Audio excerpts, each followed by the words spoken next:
Hello friends, welcome to my channel. My stand in episode 8. Episode 8ஓட ஸ்டார்டிங்கில் அங்கே அந்த ஸ்டண்ட் சீன் தான் போயிட்டுருக்கு. ரொம்ப இம்பார்ட்டன்ட் சீனுன்னு சொன்னாங்களே, அந்த சீன் அங்கே அப்படியே டீப்பாக போயிட்டுருக்கு. ஜோக்கு புரிய ஆரம்பிக்குது. ஆனால் மிங் என்ன மிஸ் பண்ணல, என்னோட பேக் சைடு மட்டும்தான் அவனுக்கு தெரியுது. எப்பயுமே அவன் இன்னொருத்தராக தான் என்னை பார்க்குறான், என்னையா அவன் பார்க்கலன்னு சொல்லி அவனுக்குள்ளே அப்படியே ஃபீலிங்ஸ் இருந்துகிட்டே இருக்குது. அப்புறம் ஃபைட் சீன் ரொம்ப டீப்பாக போயிட்டுருக்கு. அதை பார்க்குறக்கு மிங்குக்கு பிடிக்கல. மிங் எஞ்சி அந்த பக்கம் போக ஃபைட்டிங்கு ரொம்ப அப்படியே டீப்பாக போகுது. அப்படியே அவன் வயிற்றுலலாம் உதைக்க ஜோ அப்படியே கீழே விழுந்துறான். டைரக்டர் கட் சீன் ரொம்ப நல்லா வந்திருக்குன்னு சொல்கிறாரு. ஆனால் டோங் என்ன நினச்சான்னு தெரியல. இல்லை இதை இன்னொரு கொஞ்சம் பெட்டராக பண்ணலான்னு தோணுது, இன்னொரு டைம் எடுக்கலாம் அப்படின்னு சொல்லிட்டான். ஜோ ஓகே தானே உனக்குன்னு சொல்ல அவன் என்ன சொல்ல போகிறான், சரி ஓகேன்னு சொல்லி அவனும் சொல்ல மறுபடியும் அந்த சீன் எடுக்கிறாங்க. ஜோவோட வாய்ஸ் ஓவர், எப்பயுமே 2 பேருக்கு இடையில நான் ஒரு குப்பை தொட்டியில் இருக்க குப்பை மாதிரி தான், என்னை பற்றி அவங்க இப்படி தான் நினைக்கிறாங்க அப்படின்னு சொல்லி அவன் யோசிக்கிறான். அவன் 2 பேருன்னு சொன்னது ஒன்று டோங்கு, இன்னொன்று நம்ம மிங்காக தான் இருக்கும்னு நினைக்கிறேன். அவன் அப்படி தான் சொல்லிகிட்டு இருக்கான். பட் ஃபைட் அப்படி ரொம்ப டீப்பாக போக இந்த டைமும் ரொம்ப அடி நம்ம ஜோனால் சுத்தமாக முடியல. வயிற்றுலலாம் குத்திட்டாங்க, அப்படியே விழுந்துட்டாங்க கீழே. ஒரு மாதிரி இந்த சீன் எப்படியோ நல்லபடியாக வர அடுத்த ரூமுக்கு வந்து எல்லாத்தையும் பேக் பண்ணிகிட்டு இருக்கான். அவனுக்கு கழுத்தில் லைட்டாக வலிக்கும் போல். அப்படியே ஒரு மாதிரி கழுத்தை பிடிச்சிட்டே உட்காந்துருக்க. சரி ஓகேன்னு ஆயின்மெண்ட் தடவிட்டு இருக்க. யாரோ கதவை தட்டுற சத்தம் கேட்குது. ரூம் சர்வீஸ்க்கு தான் வந்துட்டாங்கன்னு. நான் இப்போ தான் பேக் பண்ணேன், ஒரே நிமிஷம் அப்படின்னு சொல்லி டோர் ஓப்பன் பண்ணி பார்த்தா அங்கே மிங்க நிற்கிறான். மிங்கை பார்த்துட்டு இவனுக்கு ஒரு மாதிரி இருக்குது. மிங்க உள்ளே வரலான்னு ட்ரை பண்ணுவான் போல். நீ கிளம்பிட்டியா, என் கூட காரில் வந்துடுன்னு சொல்ல, இல்லை க்ரூ மெம்பர்ஸ்லாம் வேனில் வராங்க, நான் அவங்க கூடயே வந்துடுறேன் அப்படின்னு சொல்லி ஜோ சொல்கிறான். உன் அம்மாவுக்கு உடம்பு சரியில்லை, நீ உன் வீட்டுக்கு தானே போகிறேன், நானே உன்னை கூட்டிகிட்டு போகிறேன்னு சொல்லி ஒரு வழியாக ஜோவை தூக்கி போட்டு கூட்டிகிட்டு வந்துட்டான் போல். வீட்டுக்கு வரும்போதே அம்மா என் ஃப்ரெண்டு மிங்குன்னு சொல்ல, ஓ அப்படியா, இவர் நம்ம மூவியோட இன்வெஸ்டர் இவர் தான் அப்படின்னு சொல்ல, இங்கேயும் உங்களை பார்த்த மாதிரி இருக்கேன்னு சொல்ல வேகமாக போய் அவன் டக்குன்னு அம்மா பக்கத்தில் உட்காந்துக்கிறான். என்னடா மிங் இப்படி பிஹேவ் பண்ணுறாங்கிற மாதிரி அப்படியே ஜோ அவனை பார்த்துட்டே இருக்க. அம்மா குடும்ப பற்றி லைட்டாக ஃபார்மாலிட்டிக்கு கேட்குற மாதிரி கேட்டுட்டான். அம்மாவும் சொல்கிறாங்க, நீங்கள் வருவீங்கன்னு தெரிஞ்சு அந்த ரூம்லாம் க்ளீன் பண்ணி வச்சுருப்பேன் அப்படின்னு சொல்லிட்டு இருக்க. பின்னாடி இருக்க ஜோவோட ஃபோட்டோஸ்லாம் பார்க்குறான். இந்த ஃபோட்டோஸ்லாம் அதெல்லாம் ஜோ தான், அது 3 வயசில் எடுத்தது. செம்ம பிடிவாதமாக இருப்பான், என்ன சொன்னாலும் கேட்கவே மாட்டான். இப்போல்லாம் அப்படி இல்லை, ரொம்ப நல்ல பையனாக இருக்கான்னு தெரியுமான்னு சொல்ல, ஓ அப்படியா, எப்போ இருந்து இந்த மாதிரி நல்ல பையனாக மாறினாங்க, அது கோமாலேருந்து எந்திரிச்சதுக்கப்புறம் டோட்டலாக வேறு மாதிரி இருக்கான், இப்போ எனக்கு என்னமோ வேறு பர்சன் மாதிரி தெரியுது இவனை அப்படின்னு சொல்லிட்டு இருக்காங்க. அப்படியே டீப்பாக அவன் கேட்கலான்னு போக அதுக்குள்ளே ஜோ, ஆமாம் உங்களுக்கு டயாலிசிஸ் டைம் ஆயிடுச்சு, ஆண்டியை கூட்டிகிட்டு நீங்கள் கிளம்புங்கன்னு சொல்ல, அதுக்கு இன்னும் 1 hour டைம் இருக்குப்பா, இல்லை பரவாயில்ல நான் வெயிட் பண்ணுறேன்னு அம்மா சொல்ல, இல்லை டிராஃபிக் அதிகமாக இருக்கும் ஆண்டி நீங்கள் கிளம்புங்க கூட்டிகிட்டு போங்கன்னு சொல்ல, சரி ஓகே அடுத்த டைம் வரும்போது கண்டிப்பாக உங்ககிட்ட நிறைய பேசுகிறேன், உன் ஃப்ரெண்டை பத்திரமா பார்த்துக்கோன்னு சொல்லிட்டு அம்மா அந்த பக்கம் போன உடனே ஜோ கேட்குறான் மிங்கிட்ட, இப்போ நீங்கள் என்ன தெரிஞ்சுக்கணும்னு நினைக்கிறீங்க அப்படின்னு சொல்ல, ஏன் நான் என்ன தப்பு பண்ணேன், நான் எதுவும் தப்பாக கேட்கலையே, கரெக்டாக தானே கேட்டுட்ருக்கேன்னு சொல்ல, இப்போ உங்களுக்கு என்ன பிரச்சனை, அதாவது டோங்கோட ஃபர்ஸ்ட் மூவியில் அவன் பண்ண அதே மூவ் உன்னால் எப்படி பண்ண முடிஞ்சுது, சும்மா கெஸ் பண்ண, அப்படிலாம் இல்லை, இதை பண்ணது யார் தெரியுமா, உன்னோட நேமில் இருக்க அந்த ஜோ தான் இதை பண்ணான், அது மட்டும் இல்லாமல் அவனை மாதிரி அதே மூவ்ஸ் உன்னால் பண்ண முடியுது. ஸோ இப்போ நீங்கள் என்ன சொல்ல வரீங்க, என்ன சொல்ல ட்ரை பண்ணுறீங்க, நீங்கள் என்ன நினைக்கிறீங்க, நானும் அவனும் ஒன்றா இருப்போம் அப்படின்னு நினைக்கிறீங்களான்னு சொல்ல, அதுக்கு என்ன பதில் சொல்கிறதுன்னு தெரியலாமல் அமைதியாக இருக்கான்.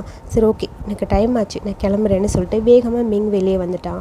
வெளியே வந்தோடனே செக்ரட்டரி ஜிம்க்கு ஃபோன் பண்ணி, டிடெக்டிவை பார்க்க வரேன்னு சொல்லியிருந்தேன், இன்றைக்கி என்னால் வர முடியாது, எனக்கு முக்கியமான வேறு ஒரு வேலை இருக்குது, அதனால் முடியாதுன்னு சொல்லிடுன்னு சொல்லிட்டு வேகமாக கார் எடுத்துகிட்டு கிளம்பிட்டான். அடுத்த சீனில் பட் டிடெக்டிவ் பார்க்க போயிருக்காரு.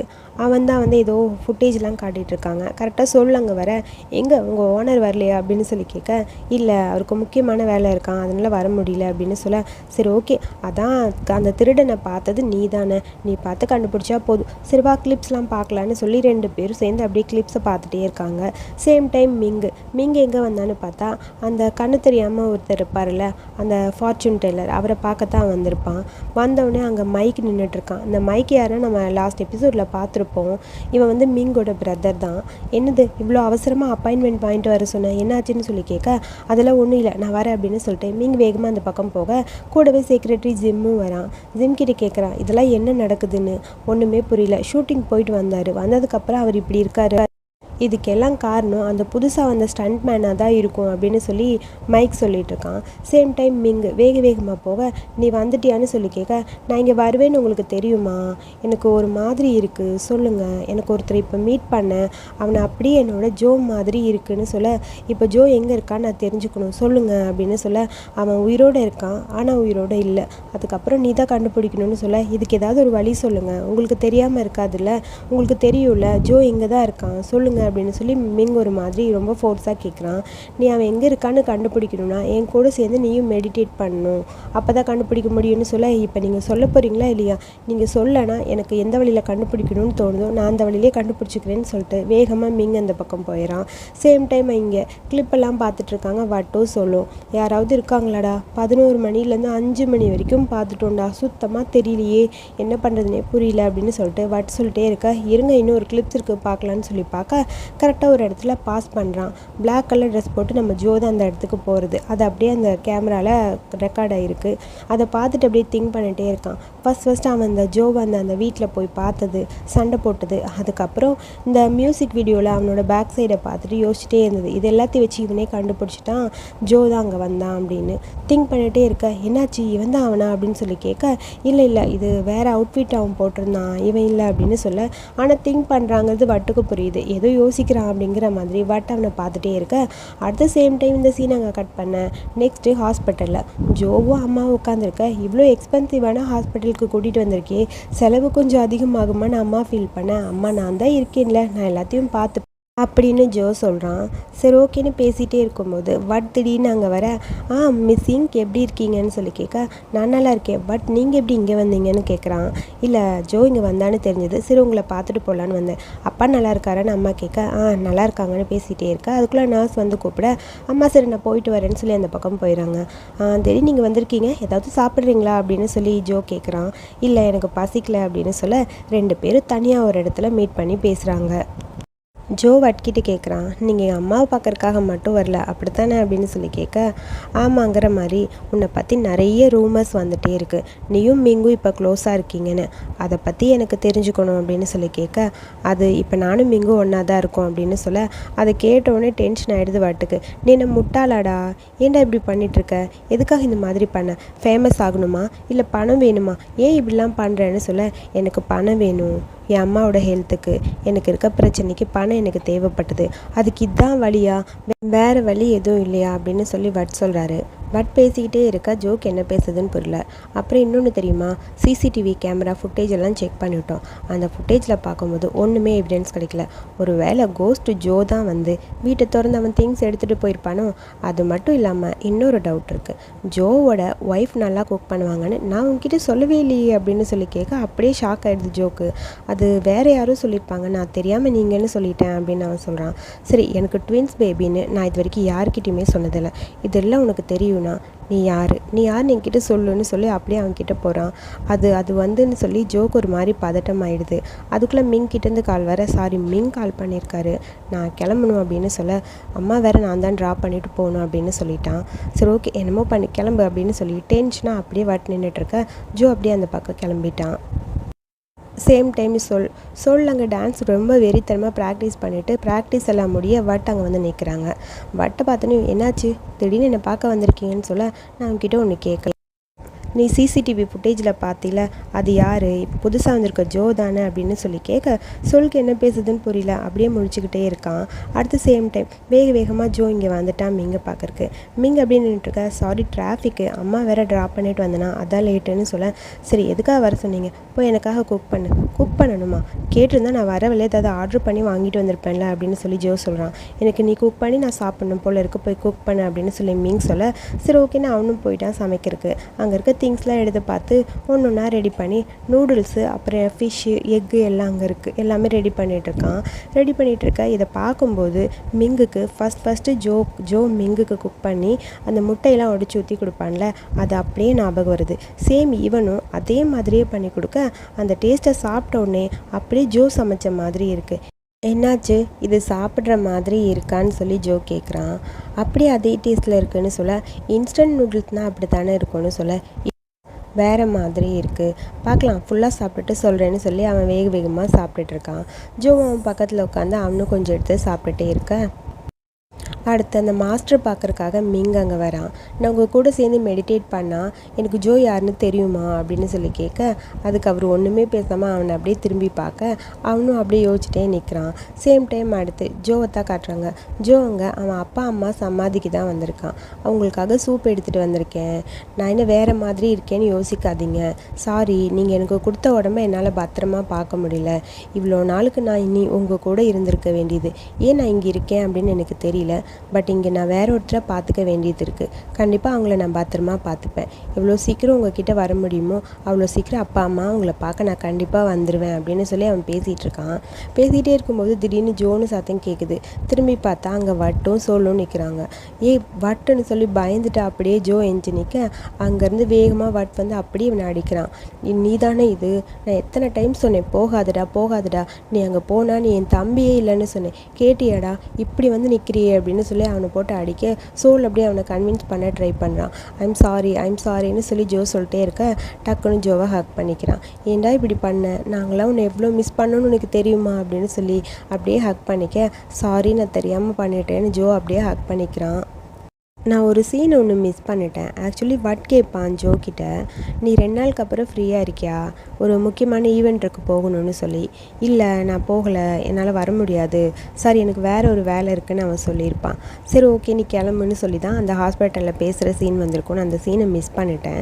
சேம் டைம் அடுத்து இங்கே இவங்க பேசி முடிக்க அடுத்து அங்கே நம்ம மிங்கை தான் காட்டுறாங்க. மிங் மெடிடேட் பண்ணி டென்ஷன் ஆகுது. இன்னும் எவ்வளோ நேரம் தான் இப்படியே மெடிடேட் பண்ணிகிட்டே இருக்கணும், எனக்கு எதுவுமே தெரியலையே சொல்லி அந்த மாஸ்டர் கிட்ட கேட்க, அது நீ ஒரு இடத்துக்கு போகணுன்னா டக்குன்னு போயிட முடியாது. கொஞ்சம் ஸ்லோவாகவும் ஆகும், கொஞ்சம் ஃபாஸ்ட்டாகவும் ஆகும். நீ பொறுமையாக இரு, அதுக்கப்புறம் தான் உனக்கான அந்த வழி கிடைக்கும் அப்படின்னு மாஸ்டர் சொல்ல, சரிப்போ மறுபடியும் கண்ணை மூடி மெடிடேட் பண்ணுறேன்னு மறுபடியும் அப்படியே கண்ணை மூடி மெடிடேட் பண்ண ஸ்டார்ட் பண்ணுறான். சேம் டைம் அடுத்து வட்டு ஜோ சோல் 3 பேர் ஒரு பாரில் உட்காந்துருக்காங்க. நான் நினச்சி கூட பார்க்கலடா நீ இப்படி எங்கள் கூட திரும்ப வருவேன்னு அப்படின்னு சொல்லி வட்டுக்கு ஹாப்பியாக இருக்குது. ஏன்னா இது என்கிட்ட முன்னாடி நீ சொல்லவே இல்லை அப்படின்னு சொல்ல, சரி ஓகே ட்ரை பண்ணுறேன். இப்போ நான் உங்ககிட்ட சொல்கிறேன், நான் ஹாஸ்பிட்டல்லேருந்து வந்துட்டேன். மிஸ்டர் வட், நான் தான் ஜோ, உங்களோட பழைய ஜோ, உங்களோட பிரதர். எனக்கு என்ன நடந்ததுன்னு தெரியல, இந்த உடம்புல என் உயிர் வந்துடுச்சு. இப்போ என்னை நம்புவீங்கள அப்படின்னு சொல்லி கேட்க, முட்டாள் கூட நம்ப மாட்டான்டா. ஆமாடா, இது எப்படா நம்ப முடியும்னு சொல்லி சிரிக்க, என்னமோ ஒன்று போ, ஆனால் எப்படியோ நீ திரும்ப வந்துட்ட, அதுவே எங்களுக்கு ஹாப்பியாக இருக்குது. ஆனால் யோசிப்பார், கடவுள் உன்னோடதை எழுதும்போது எப்படியோ தலையெழுத்தை மாற்றி எழுதிட்டாரு. எப்படா ஸ்கிரிப்ட் மாதிரி இருக்குது, கரெக்டாக அதே டீமுக்குள்ளே வந்து சேர்ந்துருக்க. உன்னோட லைஃப்பில் டோங்கு மிங்குன்னு எல்லாரும் அப்படியே வந்திருக்காங்களேன்னு சொல்ல, அதுவா, அது கர்மான்னு சொல்லுவாங்க, என்ன பண்ணணும் தெரியல, கரெக்டாக இப்படியே வந்து மாட்டிக்கிட்டேன்னு சொல்ல, இந்த டைம் ஆகுது எனக்கான லவ் எதுன்னு எனக்கு தெரிஞ்சு அவங்க கூட இருக்கேன்னு சொல்ல, உன் அம்மாவை பற்றி சொல்கிறியான்னு சொல்லி கேட்குறான். ஆமாம், நான் அவங்க பையன் இல்லைன்னு தெரிஞ்சால் கூட கண்டிப்பாக அவங்க என்ன பத்திரமா பார்த்துப்பாங்க. ஒரு அனாதையான எனக்கு ஒரு நல்ல அம்மா கிடச்சிருக்காங்கன்னு சொல்லி ஜோக்கு ரொம்ப ஹாப்பியாக இருக்குது. சரி ஓகே இன்றைக்கி பேசிகிட்டே இருக்காமல் இன்னைக்குள்ளே நிறைய ட்ரிங்க் பண்ணுவோம், வாங்க சாப்பிடலாம் ட்ரிங்க் பண்ணலான்னு சொல்லி வட் சொல்ல, இது இப்படியே இருந்தால் நல்லாயிருக்கும், எப்பயுமே இதே மாதிரி இருக்கணும்னு சொல்ல, ஆமாம் நீ சொன்னது கரெக்டு தான் சொல்லி வட் சொல்கிட்ட சொல்ல, அதுக்கப்புறம் ஜோக்கு ரொம்ப ஒரு மாதிரி ஹாப்பியாக இருக்குது. நினச்சி கூட பார்க்கல எங்களோட பழைய பாண்டிங் அப்படியே ஒன்றா சேர்ந்துருக்குன்னு சொல்லி அப்படியே மனசுக்குள்ளே அவன் பேசிகிட்டே இருக்க, இப்படி நடந்தால் எப்படி இருக்கும் என்னோட உடம்பு, பழைய உடம்பு ஒரு இடத்துல கோமாவில் இருக்கும். கண்டிப்பாக ஒரு நாளில் நான் என்னோடய உடம்பை பார்த்து கண்டிப்பாக என்னோடய உயிர் என்னோடய உடம்புக்குள்ளேயே போயிட்டா எவ்வளோ நல்லா இருக்கும்னு சொல்ல, அதெல்லாம் நடக்குமான்னு தெரியல, இருக்கிற ஃபுட்டை முதல்ல சாப்பிட்லாம், ஃபுட்லாம் ரொம்ப டேஸ்ட்டாக இருக்குது வான்னு சொல்லிட்டு என்ஜாய் பண்ணிட்டு 3 பேரும் ஜாலியாக சாப்பிட்டுட்ருக்காங்க. அப்புறம் ஜோவை ட்ராப் பண்ணுறதுக்காக வர, நீ எதுக்கு எனக்காக இவ்வளோ தூரம் வந்த, பரவாயில்ல இருக்கட்டும், பழைய ஜோ சொல்கிற மாதிரி நீ சொல்கிற, நான் அம்மாவை பார்க்க வரவா அப்படின்னு சொல்லி கேட்க, சரி ஓகேன்னு உள்ளே கூட்டிகிட்டு வரான். அம்மா உள்ள சீரீஸ் பார்த்துட்ருக்க, அங்கே ஒரு கிஸ்ஸிங் சீன் வேறு வருது. ஜோ வந்ததை பார்த்துட்டு டக்குன்னு பாஸ் பண்ணிட்டு வா அப்படின்னு சொல்ல, இது என்னோடய ஃப்ரெண்டு என்னை வீட்டுக்கு கூட்டிகிட்டு வந்தாங்க, உங்களை பார்க்கலான்னு கூட்டிகிட்டு வந்தேன்னு சொல்ல, ஓ நீங்கள் சொல்தானே அந்த மியூசிக் வீடியோ, உங்களோட வீடியோ தான் எப்பயுமே நாங்கள் 2 பேரும் ரீப்ளே பண்ணி பார்த்துக்கிட்டே இருப்போம், ரொம்ப க்யூட்டாக ஹேண்ட்ஸமாக இருக்கீங்க, வாங்க உட்காருங்கன்னு பக்கத்தில் உட்கார வச்சுக்கிறாங்க, எனக்கு உங்களை ரொம்ப பிடிக்கும், நீ ரொம்ப ஹேண்ட்ஸமாக அழகாக இருக்க, உன் கூட சேர்ந்து ஒரு செல்ஃபி எடுத்துக்கவா, நர்ஸ் கிட்டலாம் காட்ட போகிறேன் அப்படின்னு சொல்ல, சரி ஓகேன்னு அவனும் சொல்ல செல்ஃபி எடுக்கிறாங்க. அதுக்குள்ளே ஆண்டி தண்ணி எடுத்துகிட்டு வரேன்னு அந்த பக்கம் போக, வா எவ்வளோ ஹேண்ட்ஸமாக இருக்கீங்க தெரியுமான்னு சொல்ல, என்னோட க்ரூலேருந்து எனக்கு மியூசிக் வீடியோட டிராஃப்ட் சென்ட் பண்ணியிருக்காங்க, பார்க்குறீங்களா அப்படின்னு சொல்லி கேட்க, கண்டிப்பாக பார்க்குறேன்னு சொல்ல அந்த பாட்டையும் போட்டு காட்ட, வா எவ்வளோ க்யூட்டாக இருக்க, எவ்வளோ ப்ரைட்டாக இருக்க, என்ன அழகுன்னு அம்மா கொஞ்சம் ஓவராகவே பேசுகிறாங்க சொல்ல பார்த்து. உடனே ஜோ பக்கத்தில் வந்து உட்காந்து, அம்மா இந்த வீடியோவில் நானும் இருக்கேன்னு சொல்ல, ஓ நீயும் இருக்கியா, நீ நல்லா தான் இருக்கேன்னு சொல்லிட்டு வேணும்னே அங்கே சொல்ல பற்றி மட்டும் பேசுகிறாங்க. அம்மா என்னை பார்த்து கொஞ்சமாதும் நான் அவனை பீட் பண்ணவனான்னு சொல்லுங்கன்னு சொல்ல, நீயா அதெல்லாம் முடியாது போ அப்படிங்கிற மாதிரி அம்மா அப்படியே சொல் பற்றியே பேசிகிட்டு இருக்க. ஜோக்கு அதை பார்க்கும்போது ரொம்ப சிரிப்பாக இருக்குது. அதுக்கப்புறம் சொல்ல ட்ரா பண்ணுறதுக்காக வெளியே வர, நீ வந்ததுக்கப்புறம் அம்மா என்னை இக்னோர் பண்ணிட்டே இருக்காங்க தெரியுமான்னு சொல்ல, ஆனால் நீ எனக்கு ரொம்ப இம்பார்ட்டன்ட் அப்படின்னு சொல்கிறான். அது எனக்கே தெரியும், நான் சும்மா விளையாட்டுக்கு சொன்னேன்னு சொல்ல, ஆனால் எனக்கு நீ ரொம்ப இம்பார்ட்டன்ட், உன்னோட கடன் எல்லாத்தையும் அடிச்சிடலாம், இதுலேருந்து நீ வெளியே வந்துடுறியா அப்படின்னு சொல்லி கேட்குறான். இல்லை வேணாம், நான் ஆல்ரெடி சூஸ் பண்ணிட்டேன், அதுக்கப்புறம் இதுலேருந்து வெளியே போக முடியாது, ஒரு வருஷம் தானே அட்ஜஸ்ட் பண்ணிக்கலாம், இது எல்லாத்தையும் சரி பண்ணிடலான்னு சொல்ல, இன்னும் உனக்கு அவன் மேலே ஃபீலிங்ஸ் இருக்கான்னு சொல்லி கேட்குறான். இல்லை என்னோடய பழைய உடம்போடவே எல்லா ஃபீலிங்ஸும் அப்படியே போயிடுச்சு, எதுவும் இல்லை எனக்கு அப்படின்னு அவன் சொல்ல, ஓடி வந்து அவனை அப்படியே ஹக் பண்ணிக்க. என்னால் நம்பவே முடியல ஜோ, நீ கண்ணு முன்னாடி இருக்கன்னு, இது என்னால் நம்பவே முடியல தெரியுமா, இது நீ தானே என் கூடயே இருக்க அப்படின்னு சொல்லி அப்படியே ஹக் பண்ணிக்க. அப்படியே ஜோவும் அவனை ஹக் பண்ணிக்கிறான்.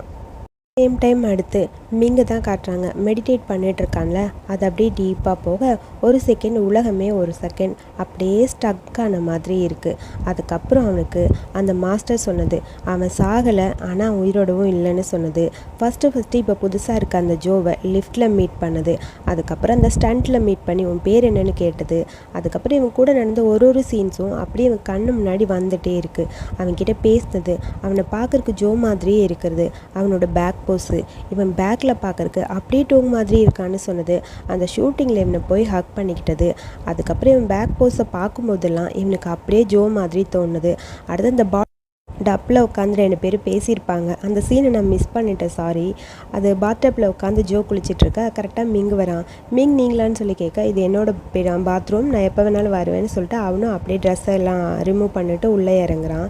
என்னால் நம்பவே முடியல, நீ என்னை விட்டு போன, நீ ஏன் ஜோ என்னை விட்டு போனேன்னு சொல்ல, நீங்கள் என்கிட்ட வேறு மாதிரி பேசுகிறீங்கன்னு சொல்ல, இல்லை எனக்கு புரியுது, எனக்கு புரியும், நீ தான் என் ஜோன்னு சொல்ல, உங்கள் ஜோ செத்து போயிட்டான், இல்லை சாகலை, செத்து போயிட்டான், இல்லை சாகலை, செத்து போயிட்டான், இல்லை சாகலை, முதல்ல இங்கேருந்து கிளம்பு அப்படின்னு சொல்லி டென்ஷனாக மிங்கு கத்த ஜோ எஞ்சி போயிருப்பான். அந்த சீனை நான் மிஸ் பண்ணிட்டேன். ஆக்சுவலி ஒரு பியூட்டிஃபுல்லான சீன், அது எப்படி மிஸ் பண்ணேன்னு எனக்கே தெரியல. ஸோ அது எல்லாமே இவனுக்கு கண்ணு முன்னாடி அப்படியே வந்துகிட்டே இருக்குது, எல்லா சீன்ஸும் அப்படியே வந்துகிட்டே இருக்கு. அவன் நூடுல்ஸ் குக் பண்ணி கொடுத்தது, சாப்பிட்டது, இந்த மாதிரி 2 பேருக்கு இடையில வந்த ஒரு சீன்ஸும் அப்படியே அவன் கண்ணு முன்னாடி வர, டக்குன்னு கண்ணை திறந்து பார்க்க அங்கே அந்த மாஸ்டர் உட்காந்து டீ குடிச்சிட்ருக்காரு. மாஸ்டர் கிட்ட போய், எனக்கு ஒன்றுமே புரியல, ரொம்ப கன்ஃபியூஸ்டாக இருக்குது, நிறைய கொஸ்டின்ஸ் இருக்குது எனக்கு கேட்க, எல்லாமே நடக்குமான்னு ஒரு மாதிரி ஆச்சரியமாக இருக்குன்னு சொல்ல, நீ நம்பித்தான் ஆகணும், அதெல்லாம் நடக்கும் அப்படின்னு சொல்கிறாங்க. அந்த கொஸ்டினை நீ உனக்குள்ளேயே கேளு. சரி இப்போ நான் என்ன தான் பண்ணுறது, இதை நம்புறதா வேணாமான்னு சொல்ல, அது நீ உனக்கே கேளு, உனக்குள்ளேயே கேளு, கண்டிப்பாக அதுக்கான பதில் உனக்கு கிடைக்கும் அப்படின்னு சொல்லி மாஸ்டர் சொல்ல, ஒன்றுமே புரியலங்கிற மாதிரி மிங் அப்படியே போயிட்டான். அம்மாவுக்கு டயாலிசிஸ் பண்ணுறக்காக ஜோ கூட்டிகிட்டு வந்திருக்கா ஹாஸ்பிட்டலில். அம்மா அப்படியே உட்காந்துருக்கா, அம்மா பக்கத்தில், அம்மா குளிர்தா பிளாங்கெட் போட்டுக்கோங்கன்னு சொல்லி அம்மாவுக்கு போற்றி விட்டுட்டு அப்படியே பார்த்துட்டே இருக்கேன். இப்போலாம் நீ ரொம்ப ஹாப்பியாக இருக்க மாதிரி இருக்குது ஜோ, எதனாலன்னு அம்மா கேட்குறாங்க. உங்களுக்கு சீக்கிரம் ரெக்கவர் ஆகிட்டே வருதில்ல அதனால அப்படின்னு சொல்ல, அதுதான் காரணமா இல்லை அன்றைக்கி ஒன்று ட்ரா பண்ண வந்தானே அது காரணமான அம்மா கேட்குறாங்க. அம்மா நீங்கள் பற்றி சொல்கிறீங்களா, அதெல்லாம் ஒன்றும் இல்லைம்மான்னு சொல்ல, இல்லை எனக்கு ரொம்ப ஹாப்பி, எனக்கு அப்புறம் உன்னை ஒருத்தர் பத்திரமா பார்த்துக்கிட்டாங்கன்னா அதை விட ஒரு பெரிய சந்தோஷம் எனக்கு எதுவும் இல்லை. நான் எத்தனை நாள் உன் கூட இருக்க போகிறேன், நான் உன்னை விட்டு போனதுக்கப்புறம் உன் கூட ஒருத்தர் இருக்காங்க, உன்னை பத்திரமா பார்த்துப்பாங்கன்னு தெரியும் போது எனக்கு இன்னும் ஹாப்பியாக இருக்கும்னு அம்மா சொல்கிறாங்க. அம்மா நீங்கள் நினைக்கிற மாதிரிலாம் எதுவும் கிடையாது, நீங்கள் எப்பயுமே என் கூடவே தான் இருப்பீங்கன்னு சொல்ல, அதெல்லாம் ஓகே ஜோ, ஆனால் நினச்சிப்பாரு உனக்கு பார்த்துக்கிற ஒருத்தர் உன் கூட இருக்கணும், அதை பார்க்கும்போது தான் எனக்கு பிடிக்கும், அது மட்டும் இல்லாமல் நீ யாரை சூஸ் பண்ணாலும் எனக்கு ஓகே தான், எந்த பிரச்சனையும் இல்லைன்னு சொல்ல, ரொம்ப தேங்க்ஸ்மா. அப்புறம் உங்ககிட்ட ஒன்று கேட்கணும், அப்பா நான் சின்ன வயசில் இருக்கும்போதே இறந்து போயிட்டாருன்னு சொன்னீங்களே, எனக்கு அப்போ என்ன வயசுன்னு சொல்லி கேட்குறான். 7 வயசு இருக்கும் உனக்குன்னு அம்மா சொல்கிறாங்க. அப்போ அதுக்கப்புறம் நீங்கள் வேற ஒருத்தர் ஏன் சூஸ் பண்ணவே இல்லைன்னு சொல்லி கேட்க, அது எப்படி சூஸ் பண்ண முடியும், அடுத்தது ஒருத்தர் சூஸ் பண்ணணும்னு நினச்சா கூட அது உன் அப்பாவாக தான் இருக்கும், வேற ஒருத்தர்லாம் என்னால் நினச்சி கூட பார்க்க முடியாதுன்னு அம்மா சொல்கிறாங்க. நீங்கள் ரொம்ப ஸ்வீட்மா, அப்பாவை பற்றி பேசும்போது அவரை ரொம்ப மிஸ் பண்ணுற மாதிரி இருக்குன்னு அம்மா ஒரு மாதிரி ஃபீல் பண்ணுறாங்க. கரெக்டாக இவனுக்கு மிங்கு கிட்டேருந்து ஒரு மெசேஜ் வருது, உன்னை மீட் பண்ணணும் வா அப்படின்னு. சரி ஓகேன்னு சொல்லி அம்மாவை ஹாஸ்பிட்டலில் விட்டுட்டு மிங்கோட வீட்டுக்கு கரெக்டாக அங்கே ஜோ வரான். டோர் ஓப்பன் பண்ணி பார்த்தா அங்கே செக்ரட்டரி ஜிம்மும் கூட மைக்கும் நின்றுட்டுருக்கான். நான் தான் மைக், மிங்கோட பிரதர். மிங்கை மெடிடேட் பண்ண வச்சா அந்த பர்சன் யாருன்னு பார்க்கணுன்னு ஆசைப்பட்டேன். நான் தான் உனக்கு கால் பண்ணி இங்கே வர சொன்னேன் அப்படின்னு மைக் சொல்கிறான். ஓ அப்படியா, என்கிட்ட ஏதாவது பேசணுமான்னு சொல்லி கேட்க, அவன் பேர் என்னன்னு மைக் கேட்குறான். ஜோன் இவன் சொல்ல, ஓ அதனால தான் அவன் கூடயே இருக்கானா, அதை பற்றி நீங்கள் கவலைப்படாதீங்க, அவனை பொறுத்த வரைக்கும் நான் ஒரு பொம்மை மாதிரி, அவ்வளோதான் அப்படின்னு சொல்ல, ஓ பொம்மை, ரொம்ப எக்ஸ்பென்சிவான ஒரு பொம்மை, 5 மில்லியன் பாத் அப்படித்தானேன்னு சொல்ல, சாரி எனக்கு பணம் தேவைப்பட்டது, உங்களை பொறுத்த வரைக்கும் அந்த பணம் சாதாரணம், எனக்கு என் அம்மாவோட ஹெல்த்து எல்லாத்துக்கும் அந்த பணம் வேணும், அதுக்காக தான், நீங்கள் கவலைப்படாதீங்க, ஒரு வருஷத்துக்கு மேலே கண்டிப்பாக நான் அவர் கூட இருக்க மாட்டேன், இந்த அக்ரிமெண்ட் முடிஞ்சிரும்னு ஜோ சொல்கிறான். நான் எப்படி ஒன்று நம்ப முடியும், ஒரு வருஷம் கழிச்சு நீ போயிடுவேன்னு நான் எப்படி நம்ப முடியும்னு சொல்ல, நம்பிக்கை தான், நான் கண்டிப்பாக இருக்க மாட்டேன், அதாவது ஒரு ஸ்டண்ட் மேனை ஒருத்தர் லைஃப்லேருந்து தூக்குறது ஒன்றும் ஒரு பெரிய கஷ்டம் கிடையாதுல்ல உங்களுக்கு அப்படி. பரவாயில்ல, இன்ட்ரெஸ்டிங்காக தான் இருக்குன்னு பேசிகிட்டே இருக்க கரெக்டாக அந்த இடத்துக்கு மிங்கு வரான். மிங்கு ஜோ வாங்க பார்த்துன்னு என்ன நடக்குதுங்கன்னு சொல்லி கேட்க, நான் தான் இவனை பார்க்கலான்னு வர சொன்னேன்னு சொல்ல, என்னோடய லைஃப் நீ எதுக்கு தேவையில்லாமல் இதில் வரேன்னு மிங்குக்கு டென்ஷன் ஆகிடுது, இதுக்கெல்லாம் காரணம் நீ தானே அப்படின்னு சொல்லி ஜிம்மை பார்த்து அப்படியே கத்த. சரி ஓகே நீங்கள் பேசுங்க நான் வரேன்னு சொல்லிட்டு அப்படியே அந்த பக்கம் ஜோ போக, நில்லு நான் உன்னை கூட்டிகிட்டு போகிற ஒரு இடத்துக்குன்னு சொல்லி வேகமாக போக, இங்கே பாரு எங்களை ஃபாலோ பண்ணாத அப்படின்னு சொல்லி செக்ரட்டரியை பார்த்து கத்திட்டு மிங் அப்படியே வேகமாக கையை பிடிச்சி தரன்னு ஜோவை இழுத்துட்டு ஒரு பக்கம் போகிறான். கீழே போனோன்னே அங்கே ஜோவோட பழைய கார் நிற்கிது. அந்த காரை பார்த்தோன்னே ஜோக்கு ஒரு மாதிரி இருக்குது, இது யாரோட காருன்னு சொல்ல, நீ முதல்ல காருக்குள்ளே ஏறு, நான் சொல்கிற இடத்துக்கு எங்கேயாவது என்னை கூட்டிகிட்டு போகணும்னு சொல்ல, சரி ஓகேன்னு காரில் அப்படியே கூட்டிகிட்டு போயிட்டே இருக்கான் ஜோ. ஒரு இடத்துல போய் நிறுத்திட்டு, உங்களை எங்கே கூட்டிகிட்டு போகணுன்னு எனக்கு தெரியலையே அப்படின்னு சொல்லி சொல்கிறான். நான் சொல்கிற இடத்துக்கு கூட்டிகிட்டு போகணும்னு சொல்லி ஜோவோட பழைய வீடு அங்கே தான் கூட்டிகிட்டு வரான். அங்கே பார்த்த உடனே ஜோக்கு ஒரு மாதிரி இருக்குது. நானும் உங்கள் கூட வரணுமான்னு சொல்லி கேட்க, கண்டிப்பாக நீங்கள் கூட வரணும்னு சொல்லிட்டு அப்படியே வேகமாக மிங்கு போக மிங்கை ஃபாலோ பண்ணிவிட்டு அப்படியே ஜோ போகிறான். இந்த இடம் பார்க்குறதுக்கு ரொம்ப வித்தியாசமாக இருக்குது, இந்த இடம் உண்மையாக டேஞ்சர் கிடையாதான்னு சொல்ல, அவன் அப்படியே திருப்பி ஜோவை பிடிச்சி அங்கேருந்து கிஸ் பண்ண ஸ்டார்ட் பண்ணுறான். ஃபர்ஸ்ட் எபிசோடில் மிங்கும் ஜோவும் அப்படியே கிஸ் பண்ணிகிட்டே வீட்டுக்குள்ளே போவாங்களா, அதே மாதிரி லென்த்தியான ஒரு கிஸ்ஸோட அப்படியே உள்ளே போயிட்டே இருக்காங்க. உள்ளே போக போக அப்படியே நம்ம மிங்கு ஜோ 2 பேருக்கும் மூடு வர ஆரம்பிக்க, ஜோ வேகமாக ட்ரெஸ் எல்லாத்தையுமே அப்படியே கலட்டிட்டான். மிங்கு அப்படியே அவனை பெட்டில் தள்ளி அவனை பார்த்துட்டு அப்படியே ஆரம்பிக்கிறான். அப்புறம் நம்ம ஜோக்கு தான் தெரியுமே மிங்கு தான் எப்பயுமே டாப்பில் இருப்பான்னு. ஸோ அப்படியே ஜோ திரும்பி படுத்துக்க மிங் அப்படியே ஆரம்பிக்கிறான். 2 பேருக்குள்ள அந்த இன்டிமெசி சீன், கில்மோ சீனு, மேட்ரெல்லாம் அப்படியே டீப்பாக போயிட்டே இருக்குது. ரொம்ப வேகமாக மேட்ரு பண்ணிக்கிட்டே இருக்க திடீர்னு பார்த்தா அப்படியே அவனுக்குள்ளே ஒரு தும்மல் வந்துடுது. டக்குன்னு தும்பிட்டு ஜோ அவனை பார்க்க அப்பாடாங்கிற மாதிரி அவனை படுக்க வச்சுட்டு பக்கத்தில் ரொம்ப ரிலாக்ஸாக மிங்கு படுத்துக்கிறான். மிங்குக்கு இவனை பார்க்கும்போது ஒரு மாதிரி இருக்குது. அதுக்கப்புறம் மேட்ரெல்லாம் முடிஞ்சு ஒரு பக்கம் குப்புறப்படுத்திருக்கிறான் நம்ம ஜோ. அவனோட பேக்கில் படுத்துட்டு அவனை பார்த்துட்டே இருக்கான் மிங்கு. அப்புறம் மிங் கேட்குறான் ஜோ கிட்ட, வட்டு சொன்னாங்களா இந்த வீட்டில் திருட வந்தாங்க அப்படின்னு சொல்லி கேட்க, சொன்னாங்கன்னு சொல்ல, டிடெக்டிவ் செக் பண்ணி பார்த்ததுல கதவெல்லாம் உடைக்காமல் யாரோ உள்ளே வந்திருக்காங்க. ஸோ சாவி வச்சு தான் ஓப்பன் பண்ணியிருக்காங்க. சாவி இருக்கிறது யாருக்கெல்லாம் தெரியும்னா ஒன்று எனக்கு சொல், அதுக்கப்புறம் உனக்குன்னு சொல்ல, நீங்கள் என்ன பேசுகிறீங்க, உங்களோட ஜோ செத்து போயிட்டான்னு சொல்ல, நான் தான் சாகலைன்னு சொல்கிறேன்ல, அது மட்டும் இல்லாமல் அவன் உயிரோடவும் இல்லை. ஸோ கண்டிப்பாக அவனோட உயிர் இன்னொரு உடம்புல மாறி இருக்கு, அது நீதான்னு சொல்ல, நான் இல்லைன்னு அவன் சொல்ல வரான். அது எப்படி நீ இல்லைன்னு சொல்லலாம், உன்னோட வாய் வேணா நீ இல்லைன்னு சொல்லலாம், ஆனால் உன்னோட உடம்பு உன்னை காட்டி கொடுத்துருச்சு. எனக்கு தெரிஞ்சு மேட்ரு பண்ணும்போது தும்பல் வர ஒரே ஆள் ஜோ மட்டும்தான்னு சொல்ல, அன்னைக்கு நடந்ததை நினச்சி பார்க்குறான். மேட்ரு பண்ணிகிட்டே இருக்கும்போது அப்போவும் அவனுக்கு தும்மல் வந்திருக்கும். ஸோ என்ன பேசுறதுன்னு புரியாமல் ஒரு செகண்ட் யோசிச்சுட்டு அப்படியே கண்ணாடியில் அவனோட உருவத்தை பார்க்குறான். அதுக்குள்ளே மிங்குக்கு ஃபோன் வர, ஃபோன் எடுத்து பேசிட்டு, அப்படியா, ஜோட உடம்பு கிடச்சிருச்சு, ஜோவை பார்த்துட்டோன்னு சொல்ல, உண்மையாவான்னு சொல்லி கேட்குறான் மிங். ஆமான்னு சொல்லி ஆப்போசிட்டில் ஃபோனை கட் பண்ண ஜோ கிட்ட சொல்கிறான் ஜோ கிடச்சிட்டான்னு. அதை கேட்டவுடனே அப்படியே ஜோக்கு ஒரு மாதிரி இருக்க இந்த எபிசோடை இங்கே முடிச்சிருக்காங்க. ஒரு 2 எபிசோடில் மிங்க பார்க்குறக்கு ரொம்ப கஷ்டமாக இருக்குது. பாவம், எல்லாருக்கும் உண்மை தெரிஞ்சால் கூட நம்ம பயபுள்ளிக்கு தெரியாது போல். அடுத்த எபிசோட்லையாவது கண்டுபிடிக்குதான்னு வெயிட் பண்ணி பார்க்கலாம். ப்ரமோ பார்த்தேன், ப்ரமோவில் இன்ட்ரெஸ்டிங்காக அப்படி எதுவும் காட்டலை. அடுத்த செகண்ட் ப்ரமோ இன்னும் 2 நாள் கழிச்சு தான் ரிலீஸ் ஆகும். அதுலையாவது வருதான்னு வெயிட் பண்ணி பார்க்கலாம். ஸோ இந்த வீடியோ பிடிச்சிருந்தா லைக் பண்ணுங்கள், வீடியோ பற்றிய கருத்துக்களை சொல்லுங்கள். அடுத்த எபிசோடுக்கு என்னோடய சேனலை சப்ஸ்கிரைப் பண்ணிக்கோங்க. தேங்க்யூ.